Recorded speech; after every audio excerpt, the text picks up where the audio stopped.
Just a second. Almost setting up our meeting for YouTube Live. Hey, everybody, my name is Renee Hobbs, and thank you so much for joining us today.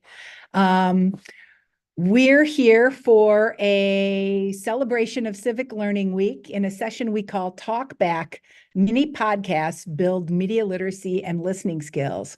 I'm here with my colleague, Catherine Morris, and we're part of the Courageous RI project, funded by the Department of Homeland Security at the Media Education Lab. Our purpose is to reduce the hate that leads to violence through media literacy, active listening, kindness and compassion, and community engagement. Now, in this session, you and your partner are going to make a mini podcast, maybe just 2 or 3 minutes long, and we're going to show you how. We think this is a great pedagogy of media literacy that is super easy to implement with classrooms or contexts of people of every age. So a little context before we begin will set us up for success. About this time last year, we started a series called Courageous Conversations. In Courageous Conversations, we provided both the tools and the space to support people to engage in dialogue and discussion in ways that were designed to increase tolerance, problem solving, and appreciation of other points of view. We picked a lot of interesting topics related to media because we think media literacy helps people ask questions and empowers them to be more informed. So now the impact of the Courageous Conversations was incredible, right? We asked people at the beginning of the experience and at the end, and what we found was that people experienced some knowledge gain. But more importantly, people found themselves applying what they learned in everyday life. So we realized that these conversations and dialogues were really important. And we wanted to find a way to make dialogues possible without a full-blown program. And so we created the portal. Catherine, will you tell us about the portal? Yes. Hi, everyone. As Renee said, my name is Catherine with Courageous Rhode Island and the Media Education Lab. And also, like Renee said, when we realized how powerful these conversations were shaping up to be, we wanted to find a way to let them continue even as we moved on to the second and third phases of our project. So we partnered with Cortico, which is an AI tool of deep listening and sense making from MIT. And with them, we created the portal. You can see a little snapshot of it on the screen here. And you can basically hear the conversations that occurred and reflect on them. So we'll take a minute and click to the portal now. The QR code we have will allow you to do the same. It's going to bring you first to our website, where when you click a button, visit the portal, it'll bring you to the portal. I have it preloaded to make things easier. But what's cool about the portal is it allows us to listen into the conversations in a way that's more dynamic than, let's say, just listening to a Zoom recording might be. And when you click on conversations, you can see the narrative pages, which each narrative page, when you click to it, tells the story of that session in a way that makes sense and that presents the voices and the points of view of the participants. So, hey, Catherine, will you do me a favor? Just let's take a look at some of those topics. yeah. So, as you can see, we presented conversations surrounding 9 topics. And so for each one, when you click to the individual page, you can see the goals we had surrounding that topic, the media artifacts that we presented, the questions we prompted our participants to consider. And then when we get down to the small group discussion, you can both read about the dialogue that followed, as well as when you click on the highlighted portions, you can actually listen to their own voices, their own words, as well as reading the summary. So in this session, you're going to make a mini podcast using the portal as a stimulus to your reflection and critical thinking. So, Renee, if you'll tell us about today's activity. Yep. So what we're going to do is Catherine and I are going to model the making of a mini podcast, and that'll take us about 7 or 8 minutes. Then we're going to break you up with a partner or in a small group of three, and we're going to ask you to do what we demonstrated just now. So this is a kind of, what is this in education? What do we say? We say, we do, you do, right? That's what we're going to do. This is a talk back process, and we think it's really good for thinking about media and for building reflective skills that promote kindness and compassion. We think this talkback mini podcast thing can be used for any activity. We're demonstrating it with Courageous RI. So first we'll model it, and then you'll get to do it. But Catherine, the process is basically choose a topic from the portal, find a way to record sound with your handy dandy voice recorder. If you don't have your cell phone close at hand, go get it. Your handy dandy voice recorder. Then you and your partner are going to have a little informal conversation where you introduce yourselves and the topic.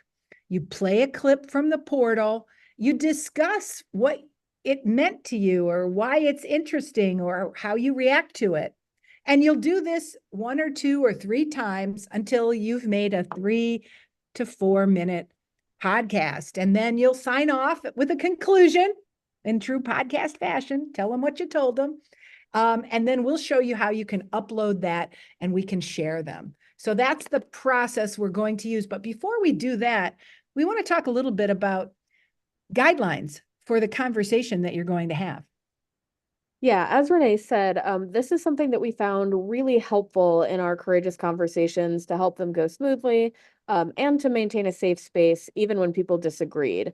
And so these are the guidelines we presented before each discussion, which remain helpful. Take time for reflection, ask honest questions. All of those still apply, especially as it relates to conversing with your partner in our small groups today. But additionally, I wanted to remind us all to be cognizant of the fact that when we listen to people's perspectives on the portal, first of all, they were engaged in an act of vulnerability to share their point of view publicly.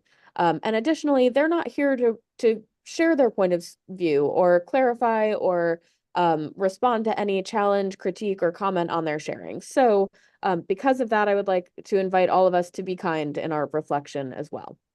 I really love that idea. I love the idea of practicing kindness and compassion with people who aren't even in the room. It's beautiful. All right.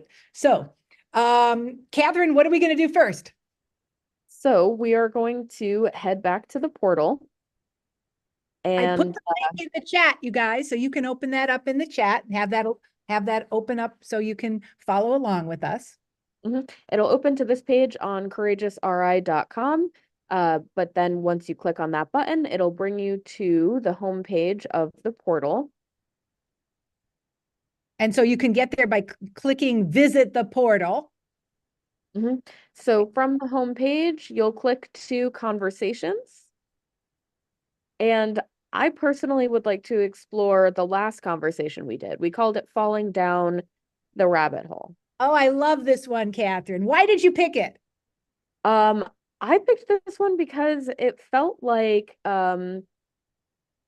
it gave people a chance to basically reflect on everything we've talked about, their experience with people they've disagreed with, as well as giving some kind of tangible action steps for how to respond, how to interact with this. And personally, this is something I've always struggled with, of knowing how to interact with people when we have those strong disagreements. And so that's what the purpose of this session was. So I have up the voice memo app on my phone here. Me So too. I'll start it in just a second. And Renee, will you introduce us and briefly explain what the session we're talking about is all about? Okay. All right, go ahead. Hey, my name is Renee Hobbs, and I'm here with Catherine Morris, and we're going to be talking about a phenomenon we've all experienced in one way or the other, falling down the rabbit hole. Our focus question is really, what can we do to support people in our lives who might be moving toward radicalization? In this session, as we read through and learn about this session, we see how we learn about how to intervene and support individuals who might be drawn into networks of propaganda, disinformation, and hate.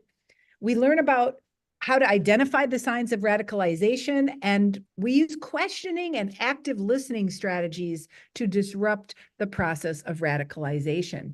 So, in discussing this topic, participants in Courageous Conversations responded to these questions.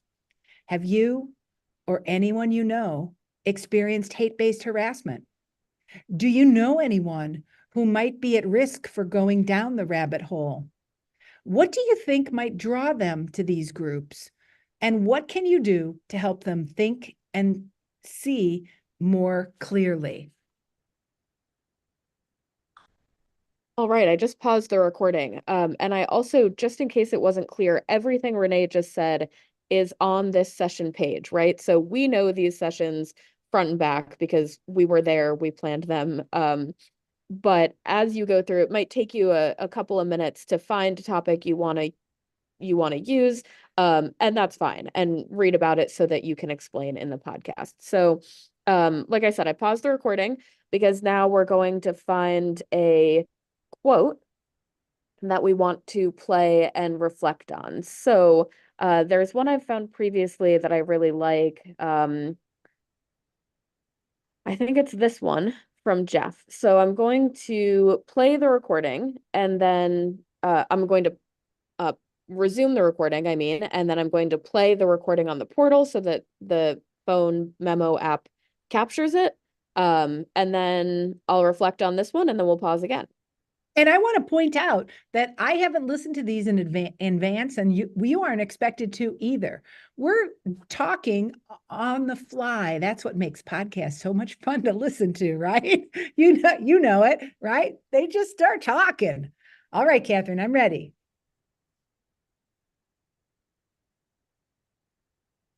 I think it made me more empathetic toward other people or on the receiving end of, this kind of emotional or physical abuse. It also made me a little pessimistic about the world, I think. I recovered enough to be somewhat of an optimist now, but for a long time, I think so. Intense effect. Whoa. Yeah, so that quote from Jeff is interesting to me because we can hear the participant explaining that now, years later, from a distance, he can appreciate that his negative experiences made him more empathetic, but that in the moment, it changed his perception of and his experience with the world. So that one's interesting to me. Wow. When I hear that, I think a little bit about how destabilizing hate is. When you're face to face with it and someone is hateful, it disrupts your whole sense of reality, right? And so I appreciate how he describes what that felt like at the moment, and then also how the process of sort of overcoming it. He's an optimist by nature, he said, right? So he was able to overcome it. But I think it's really important to acknowledge that being exposed to hate and hateful stuff is destabilizing for our worldview. Yeah, so I've paused it again, and just for the ease of seamlessly demonstrating, I think, Renee, the next one we want to show is this one from Diane. All right, so I'll resume our recording again, and then I'll play the quote. Encountered, I understand it's a sense of belonging, but I'm also noticing, especially with adults and who are professionals, and they're so focused on their career and everything else, they miss out on the other information that's available to them, right? Nurses saying things I would never think, educators saying things, my niece. And I'm wondering if it's just a question of time and the simplicity that these kind of radicalizations offer these people. Not everybody has the time or the curiosity, and I'm wondering if that's a contributor. I think that's a. Whoa. Okay. Well, so don't you just feel Diane's pain, right? She's noticing people who she didn't think would be, I don't know, I'm guessing COVID deniers or anti-vaccine people or whatever. She's finding that people who she didn't expect have different belief systems than hers. And she's troubled by it, isn't she, Catherine? She sure seems to be. All right, I've paused again. And I think, what do you think? Find one more quote? Find one more quote. What the hell? And then we'll wrap up. All right. Well, if it's our last one, I would love to go to this last paragraph where we're talking about supporting, empowering. The good news always comes at the end. Right? So I think this is another one from Jeff, but about empowering people. So let's listen to this one. I'll hit resume on the recording. I think that empowering people in general is a really important way to avoid some of these things we're talking about. Because if you feel like you have some control over your life, you're less likely, I think, to resort to extremes interacting with people or behavior. I think one of the reasons that we see the kind of political divisions that we see is because people are feeling disenfranchised. They feel like, well, why bother voting because it doesn't make any difference, or there's fraud, or, and all those kinds of disinformation messages that are spread actually to disempower people, make them feel. Whoa. Catherine, what's your reaction to that? Yeah, I love this one because it's in line with what I've learned, but it goes against my original instincts for responding to people who now I realize what I was picking up on is that they maybe were vulnerable to extremism. And what came more naturally to me in the past was to show people that they're wrong, or even further to establish myself as more credible or my sources as more credible than theirs. And so that I assumed that that's what would bring them to come around. But he's right. It's when people feel powerless that they become vulnerable to a worldview that makes them feel in control. And so I really appreciate this one because it really, for me, captures the journey of learning this topic exactly. Yeah. And when I hear this, I think a lot about how my instinct when I encounter people who have worldviews and extremist ideas that are hateful is to be angry and fearful, but that what I have to do is try to be curious. And what I have to do is listen and ask good questions. And so that's a good reminder for me about that role that I can play in their lives. Okay, so we just demonstrated a mini podcast, didn't we? I think we did. And I have to say, I produce our podcast for Courageous Rhode Island where there's editing involved. And what this process does is create a more raw experience, right? Unedited. So we would take this and upload it directly to the Padlet wall, which we'll talk about in a second, where we'll be able to review each other's work and hear more about other points of view and learn about topics other than the one we chose to explore. So we'll go back to our slides. Okay, it's now time for you to do a mini podcast. What we're going to do is create 3 breakout rooms because we are such a small group. We're going to create 3 breakout rooms and we're going to have a conversation about 3 minutes long. We're going to respond to some of the voices on the portal. And that's it. right? So our breakout room shouldn't take too much time. Just a reminder, here's the process. Take 1 or 2 minutes to pick a topic from the portal. You can pick randomly or let your partner pick. Find a way to record sound using your voice recorder. That's a great thing to do. Before you record the podcast, you probably want to spend a minute or two to read through the summary, right?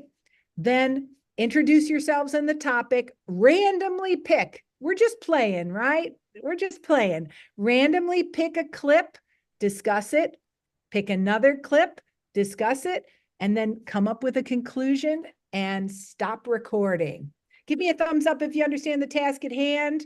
I'm going to create these breakout rooms. It should.